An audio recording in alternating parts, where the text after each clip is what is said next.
Hi hello நண்பர்களே, நான் doctor Ravanan, child specialist. நிறைய தாய்மார்களுக்கு ஏற்படக்கூடிய டவுட் என்ன கேட்டிங்கன்னா, இந்த பசும்பால் எப்போ ஆரம்பிக்கணும் அப்படின்னு கேட்பாங்க.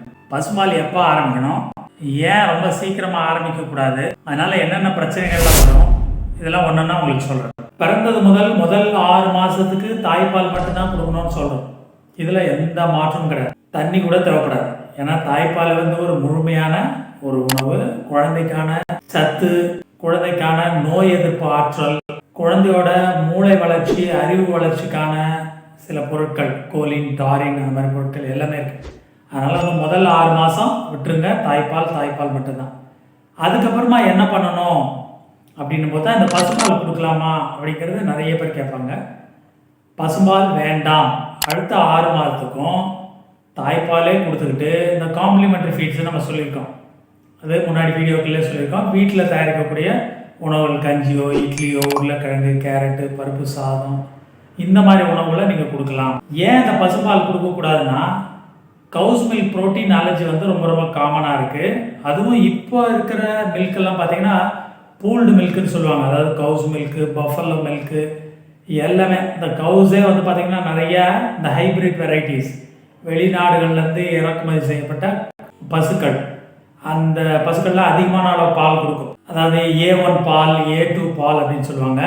நம்ம நாட்டு மாடுங்க கறக்கிறது A2 பால். இந்த ஜெர்சி பசுக்கள், அதாவது இம்போர்ட்டடு பசுக்கள்லாம் கொடுக்கறது A1 மில்க். ஸோ இந்த மில்கில் வேரியிங் ப்ரோட்டீன்ஸ் இருக்குது. இது எல்லாமே மிக்ஸ் பண்ணி தான் பேக்கெட்டில் அடைச்சி விற்கிறாங்க. இல்லை இந்த மாடுகள் கிராமப்புறங்களில் இருக்கிறதே பார்த்தீங்கன்னா இப்போ நிறைய ஹைப்ரிட் வெரைட்டி மாடுகள் தான். ஏன்னா பால் அதிகமாக தரதுனால. ஸோ அப்படி பார்க்கும்போதும் இந்த பால் குழந்தைகளுக்கு நிறைய ஒவ்வாமை அலர்ஜி, கவுஸ் மில்க் ப்ரோட்டீன் அலர்ஜி அப்படின்னு சொல்கிறாங்க. இந்த அலர்ஜினால என்ன ஆகுதுன்னா, வயிற்றுக்குள்ளே சிறு சிறு புண்கள் மாதிரி ஏற்படும். அதுலேருந்து ப்ளீட் ஆக ஆரம்பிச்சு ரத்த கசிவு.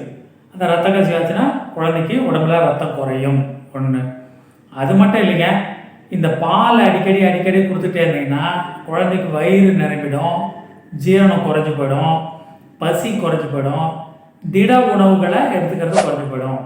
அதனால தான் 1 வயது வரைக்கும் இந்த பாலை கொடுக்காதீங்கன்னு சொல்கிறது. இந்த திட உணவுகளை கடித்து மென்று சாப்பிட்ற பழக்கம்லாம் நீங்கள் 6 மாதத்துலேருந்து 1.5 வயது இல்லை 2 வயதுக்குள்ளே பழக்கப்படுத்தணும். அதில் நீங்கள் 6ஆம் மாதம் முடிஞ்ச உடனே ஆரம்பிக்கிற ஃபுட்டு பசும்பாலாக இருக்கும்போது என்ன ஆகுன்னா, அந்த பாலை பெருமளவு வயிற்று நிரப்பிடும், பசியை குறைச்சிடும். அது மட்டும் இல்லை, இந்த பாலில் அதிக அளவு கால்சியம் இருக்குது. அந்த கால்சியம் என்ன பண்ணுன்னா, அயன் அப்சார்ப்ஷன், இரும்பு சத்து நம்ம குடலில் உறிஞ்சப்படுறத குறைக்குது. அதனாலையும் ரத்தம் குறைஞ்சி போயிடும்.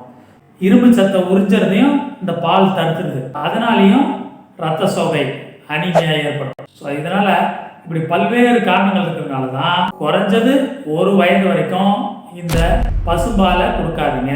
1 வயதுக்கு அப்புறம் பார்த்தீங்கன்னா இந்த கவுஸ் மில்க் ப்ரோட்டீன் அலர்ஜி ரொம்ப குறைஞ்சி போயிடுது. அதே போல் இந்த குழந்தை ஏற்கனவே மற்ற உணவுகளை, இந்த திட உணவுகளை, ஒரு காய்கறி இல்லை பழங்கள், முட்டை, மீன் இதெல்லாம் நம்ம பழக்கப்படுத்திருக்கோம். ஸோ அப்போ அந்த குழந்தை திட உணவுகளை சாப்பிட கற்றுக்கும். அதுக்கப்புறம் தேவைப்பட்டால் மட்டும் மில்க்கு. அது கூட 1 வயசுக்கு அப்புறம் எவ்வளோ கொடுக்கணும்னு பார்த்தீங்கன்னா 1.5 கப் இல்லை 2 கப், அதாவது 150லேருந்து 200 மில்லி, அந்த அளவுக்கு நீங்கள் பால் கொடுத்தா போதும். பால் அதிகமாக கொடுக்கக்கூடாது.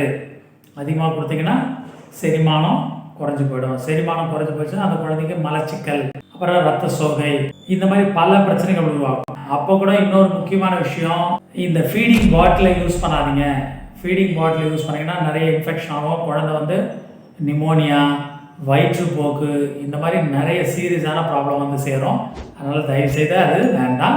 டம்ளர் யூஸ் பண்ணுங்கள். சின்ன டம்ளர் யூஸ் பண்ணுங்கள். 100 மில்லி அந்த அளவுக்கு பயன்படுற மாதிரி ஒரு 100 மில்லி அளவில் டம்ளர் பயன்படுத்தி ஒரு நாளைக்கு அதிகபட்சம் 2 முறை கொடுங்க. அவ்வளோதான். ஸோ மற்றபடி ஏற்கனவே சொன்ன மாதிரி 2 வயது வரைக்கும் தாய்ப்பால் கொடுக்க வேண்டியது அவசியம். 2 வயதுக்குள்ளாக நம்ம சாப்பிட்ற உணவுகள் எல்லாத்தையும் ஒன்றுனா பழக்கப்படுத்துறது முக்கியம். 3ஆம் பட்சம் தான் இந்த கவுஸ் மில்க்கு. கவுஸ் மில்க் இல்லாமலே கூட, பசும்பால் இல்லாமலே நம்ம ஒரு ஆரோக்கியமான வாழ்க்கையை வாழ முடியும். இந்த விஷயங்கள் லைக் பண்ணிங்கன்னா, நம்ம வீடியோவை லைக் பண்ணுங்கள், மற்றவங்களுக்கு ஷேர் பண்ணுங்கள், நம்ம சேனலை சப்ஸ்கிரைப் பண்ணுங்கள். மேலும் பல உபயோகமுள்ள தகவலோடு உங்களை சந்திக்கிறேன். அதுவரை உங்களை விடைபெறுவது உங்கள் மருத்துவர் ராவணன். நன்றி, வணக்கம்.